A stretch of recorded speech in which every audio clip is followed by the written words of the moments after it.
Assalamualaikum warahmatullahi wabarakatuh. Halo, Waalaikumsalam warahmatullahi wabarakatuh. Kami dari kelompok 6 akan mempresentasikan tentang Islam dan tantangan modernisasi. Sebelum kami menjelaskan materi yang akan disampaikan, izinkan kami untuk memperkenalkan anggota kelompok. Saya Ryan Audria dengan NIM 632400066. saya Muhammad Ali Triwijaya dengan NIM 6324049. Saya Arerio Pratama Putra dengan NIM 6324018. Saya Alfia Fauzia dengan NIM 6324036. Saya Magalila Meta dengan NIM 632404174. Saya dengan Raihan Langitan dengan NIM 63240643. Pertama, memahami makna modernisasi. Menurut agama, perubahan adalah bagian dari sunatullah yang merupakan salah satu sifat asasi manusia dan alam raya secara keseluruhan. Perubahan ini terjadi karena adanya budaya asing yang ikut berkolaborasi dengan budaya lokal. Selain adanya budaya asing, globalisasi tidak bisa dilepaskan dari persoalan sekularisasi. Hal ini memiliki konsekuensi, yaitu mulai terbongkarnya ajaran agama Islam oleh pemeluknya yang pandangannya telah mengikuti zaman. Munculnya modernisasi sering dikaitkan dengan perubahan penting dari struktur sosial. Ini berbentuk antara lain satu perubahan tatanan hubungan tradisional, dua pemerintah dan agama. Dari perubahan tersebut, dalam era modern umat Islam sering dihadapkan pada sebuah tantangan. Di antaranya adalah menjawab pertanyaan tentang di mana posisi Islam dalam kehidupan modern, serta bentuk Islam yang bagaimana yang harus ditampilkan guna menghadapi modernisasi dalam kehidupan publik, sosial, ekonomi, hukum, politik, dan pemikiran. Modernisasi memang sangat luas artinya, mencangkup proses memperoleh citra baru. Revolusi modernisasi sebenarnya melibatkan transformasi semua sistem yang berlaku sebelumnya di masyarakat, baik di sistem publik, baik sistem politik, sosial, ekonomi, intelektual, keagamaan, maupun psikologi.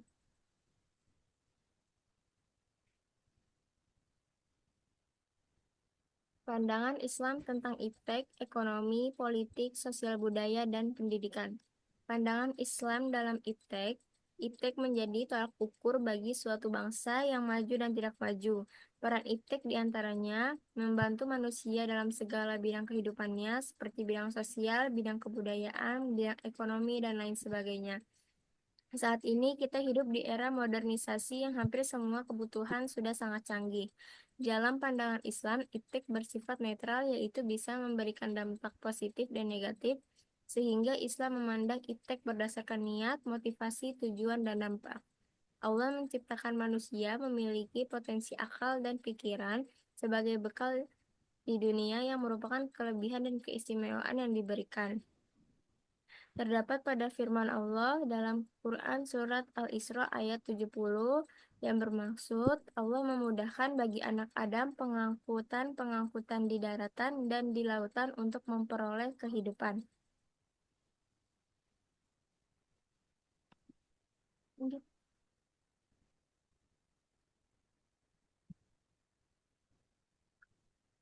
Selanjutnya ada konsep Islam tentang ekonomi dan politik.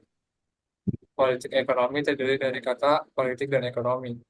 Kata politik mulanya berasal dari bahasa Yunani dan Latin politicus atau politikus yang berarti relating to citizens. Keduanya berasal dari kata polis yang berarti kota. Istilah ekonomi mempunyai konotasi mengurus harta kekayaan, baik dengan memperbanyak kuantitasnya maupun menjamin pengadaannya. Berikut beberapa pengertian politik menurut beberapa sumber. Yang pertama ada Kamus Litra, Kamus Robert, KBBI, dan menurut Asad. Dari definisi politik yang berbeda tersebut, dapat ditarik benang merah bahwa politik sebagai pengaturan urusan masyarakat oleh kekuasaan, negara, maupun oleh masyarakat itu sendiri.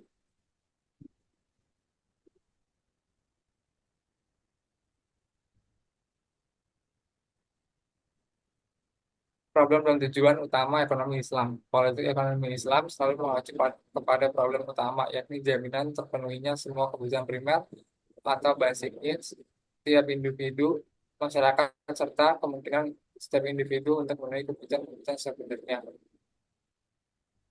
Pada dasarnya, politik ekonomi Islam adalah pengaturan kebijakan atau strategi ekonomi berdasarkan hukum Islam atau syariah yang digunakan untuk memecahkan mekanisme pengaturan urusan manusia. Selanjutnya ada tujuan politik ekonomi Islam. Yang pertama yaitu meningkatkan taraf kehidupan dalam sebuah negara, mengupayakan kemakmuran manusia dengan membiarkan memperoleh dengan cara apapun, sebagai pemecahan masalah utama yang dihadapi setiap orang.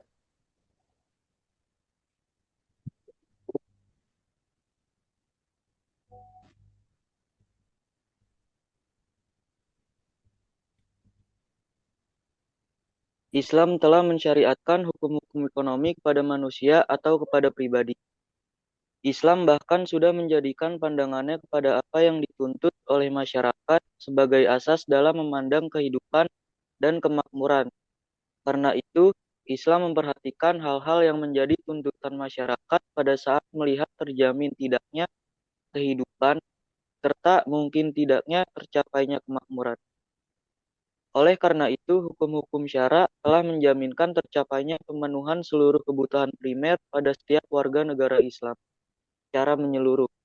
Contohnya seperti sandang, papan, dan pangan. Cara untuk mendapatkan kebutuhan primer tersebut dengan cara adalah mewajibkan bekerja bagi tiap laki-laki yang mampu bekerja sehingga dia dapat memenuhi kebutuhan primer tersebut. Jika orang tersebut sudah tidak mampu untuk bekerja, maka Islam mewajibkan kepada anak-anaknya serta ahli warisnya untuk memenuhi kebutuhan primer. Jika yang menanggung nafkah sudah tidak ada, maka yang akan menanggung adalah Baitul Mal. Dengan demikian, Islam telah menjamin tiap orang secara pribadi memenuhi kebutuhan primernya. Islam juga mendorong orang untuk menikmati rizki yang halal serta mengambil hiasan hidup di dunia sesuai dengan kemampuannya. Islam juga melarang negara untuk mengambil harta orang tersebut sebagai pajak. Oleh karena itu, Islam telah menjamin terpenuhinya hak hidup tiap orang secara pribadi serta memberikan kesempatan kepada orang tersebut untuk memperoleh kemakmuran hidupnya. Sementara itu, Islam telah membatasi pemerolehan harta orang tersebut yang dipergunakan untuk memenuhi kebutuhan primer serta sekunder dan tersiernya dengan ketentuan yang khas, termasuk menjadikan interaksi orang tersebut sebagai interaksi yang mengikuti lifestyle yang khas pula. Penerapan politik ekonomi Islam tentu membutuhkan dana. Dana tersebut dikelola oleh Baitul Mal sebagai mengatur penerima dan pengeluaran negara. Tata kelola anggaran negara meliputi 3 aspek, yaitu 1. Kaidah pengalokasian belanja negara, 2. Pembiayaan belanja wajib, 3. Kaidah mendapatkan pembiayaan belanja wajib. Dalam menjelaskan kedudukan PAI sebagai sumber penerima negara di samping sumber penerima negara lainnya yaitu zakat dan ghanimah.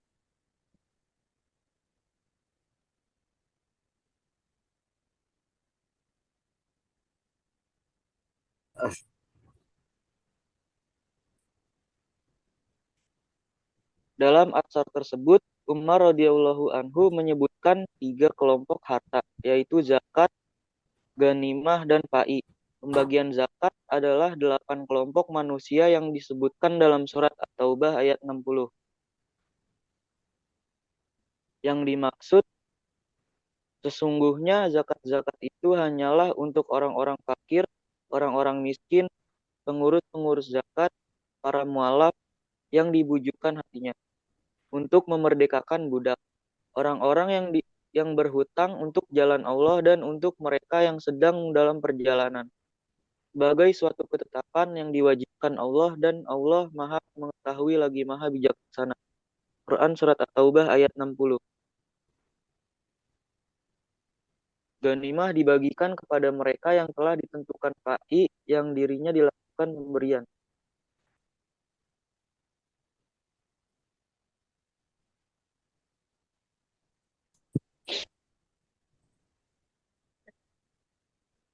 Konsep Islam tentang sosial budaya. Mengenai agama dan budaya, secara umum dapat dikatakan bahwa agama bersumber dari Allah, sedangkan budaya bersumber dari manusia. Agama adalah karya karya Allah, sedangkan budaya adalah karya manusia. Dengan demikian, agama bukan bagian dari budaya, dan budaya pun bukan bagian dari agama. Ini tidak berarti bahwa keduanya terpisah sama sekali, melainkan saling berhubungan erat satu sama lain. Melalui agama yang dibawa oleh para nabi dan rasul, Allah Sang Pencipta menyampaikan ajaran-ajarannya mengenai hakikat Allah, manusia, alam semesta, dan hakikat kehidupan yang harus dijalani oleh manusia. Ajaran-ajaran Allah yang disebut agama itu mewarnai corak budaya yang dihasilkan oleh manusia yang memeluknya. Di tengah masyarakat, kita melihat praktek keberagaman yang bagi sebagian orang tidak terlalu jelas apakah ia merupakan bagian dari agama atau budaya. Ambil contoh tradisi tahlilan. Tidak sedikit di kalangan umat Islam yang beranggapan bahwa upacara tahlilan adalah kewajiban agama yang harus mereka selenggarakan meskipun untuk itu harus berhutang, mereka merasa berdosa kalau tidak mengadakan tahlilan ketika ada anggota keluarga yang meninggal dunia.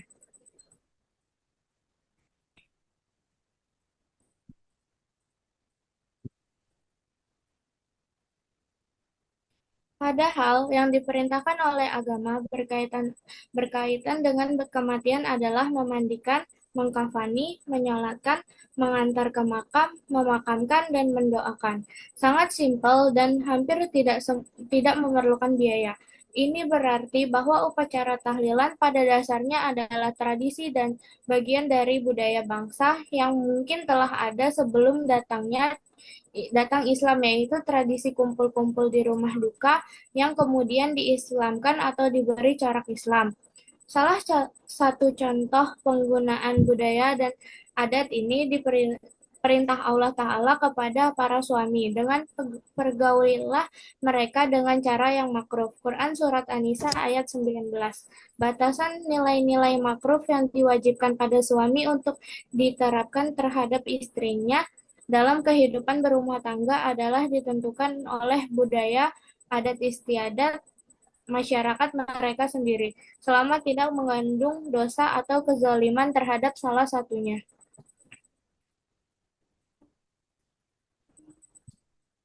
Islam juga berperan dalam menyaring budaya asing yang masuk ke masyarakat Islam, terutama di Indonesia. Banyak orang terpelajar yang terjebak dalam pemahaman prematur tentang teks Al-Quran dan Sunnah, sehingga salah mengartikan budaya yang seharusnya tidak diterima, seperti pacaran yang sering disandarkan pada ayat yang tidak relevan. Selanjutnya, teks membahas konsep pendidikan dalam Islam. Pendidikan dianggap sebagai faktor utama dalam pembentukan pribadi dan karakter individu. Pendidikan diharapkan dapat melahirkan generasi berkualitas yang mampu beradaptasi dengan masyarakat.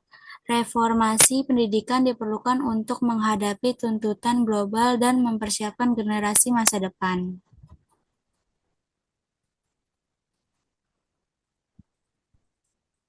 Dalam konteks pendidikan, ada 3 istilah dalam bahasa Arab yang relevan. At-tarbiyah, pendidikan dan pengasuhan. Al-tadib, pembentukan akhlak. Al-talim, pengajaran. Al-talim adalah proses transfer pengetahuan antar manusia yang mencakup pendidikan dan pengasuhan serta memiliki makna yang lebih luas seperti kekuasaan dan kepemimpinan. Praktik keberagaman, terdapat kebingungan antara tradisi budaya dan ajaran agama seperti dalam praktik tahlilan yang dianggap wajib oleh sebagian umat Islam. Peran ilmu pengetahuan dan teknologi dalam era modernisasi, iptek berperan penting dalam kehidupan manusia, mendorong kemajuan dan memenuhi kebutuhan. Masing-masing istilah ini memiliki makna penting dalam mendidik individu dan membentuk kepribadian. Pendidikan dalam Islam melibatkan lebih dari sekadar transfer ilmu, ia juga berfokus pada pembentukan karakter dan nilai-nilai keagamaan. Dengan pemahaman ini, pendidikan diharapkan dapat memberi bekal yang baik dan terarah bagi individu dalam menjalani kehidupan.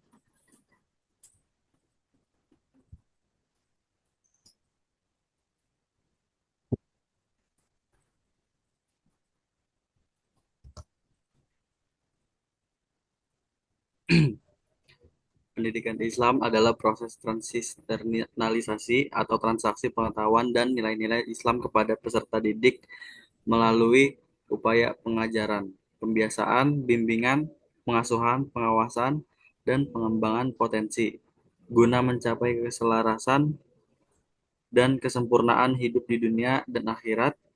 Muhammad Fadil Al-Zamali mengemukakan pengertian pendidikan Islam merupakan upaya mengembangkan, mendorong, serta mengajak seseorang lebih maju dengan berlandaskan nilai-nilai yang tinggi dan kehidupan yang mulia, agar terbentuk suatu pribadi yang lebih sempurna, baik itu yang berkaitan dengan perbuatan, akal, maupun perasaan.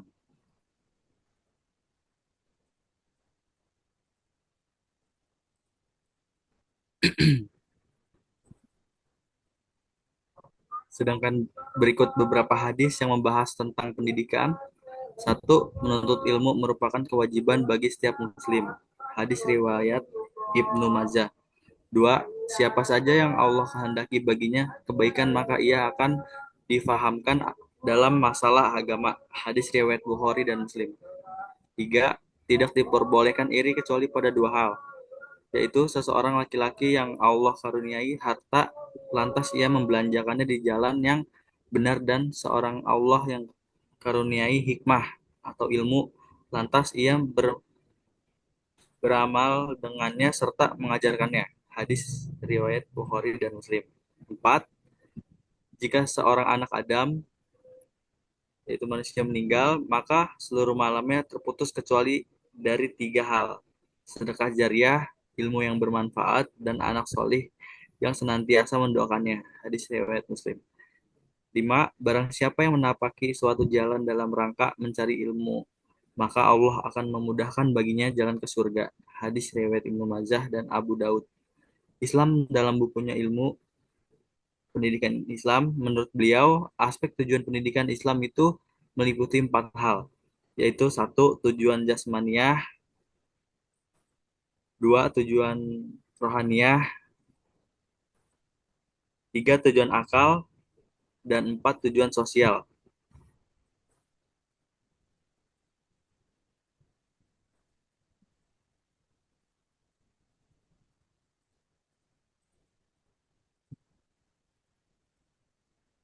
Selanjutnya ada aspek-aspek tujuan pendidikan Islam. Yang pertama ada tujuan jasmaniah atau adab ismiyah, yaitu politik ekonomi, yaitu tujuan yang perlu dikaitkan dengan tugas manusia selaku khalifah di muka bumi yang harus memiliki kemampuan jasmani yang bagus di samping rohani yang teguh. Yang kedua adalah tujuan rohani atau adab al-ruhiyah. Ini dikaitkan dengan kemampuan manusia menerima agama Islam yang inti ajarannya adalah keimanan dan ketaatan kepada Allah, Tuhan yang Maha Esa, dengan tunduk dan patuh kepada nilai-nilai moralitas yang diajarkannya dengan mengikuti keteladanan Rasulullah SAW. Inilah tujuan rohaniah pendidikan Islam. Selanjutnya ada tujuan akal atau adab akliyah. Aspek tujuan ini bertumbuh pada pengembangan intelijensis atau kecerdasan yang berada dalam otak sehingga mampu memahami dan menganalisis fenomena-fenomena ciptaan Allah di jagat raya ini. Yang terakhir ada tujuan sosial atau adab al-ijtimaiyah. Tujuan sosial ini merupakan pembentukan kepribadian yang utuh dari roh, tubuh, dan akal, di mana identitas individu di sini tercermin sebagai manusia yang hidup pada masyarakat yang majemuk.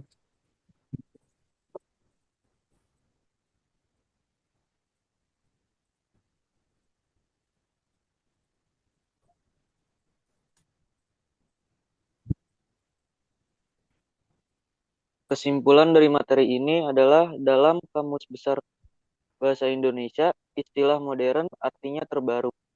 Diartikan sebagai cara berpikir dan bertindak sesuai dengan tuntutan zaman. Sementara istilah modern sebagai suatu paham gerakan modernisme diartikan sebagai gerakan yang bertujuan menafsirkan kembali doktrin tradisional. menyesuaikannya dengan aliran-aliran modern di filsafat sejarah dan ilmu pengetahuan.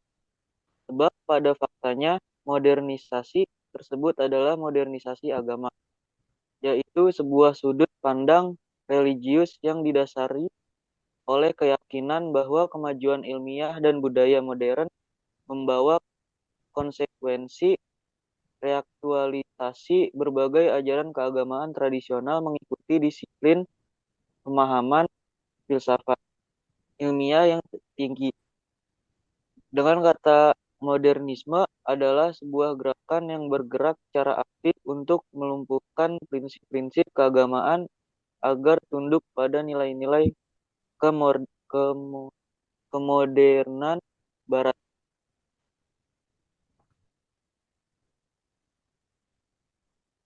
Sekian presentasi kami. Wassalamualaikum warahmatullahi wabarakatuh. Waalaikumsalam warahmatullahi Waalaikumsalam warahmatullahi wabarakatuh. Wabarakatuh.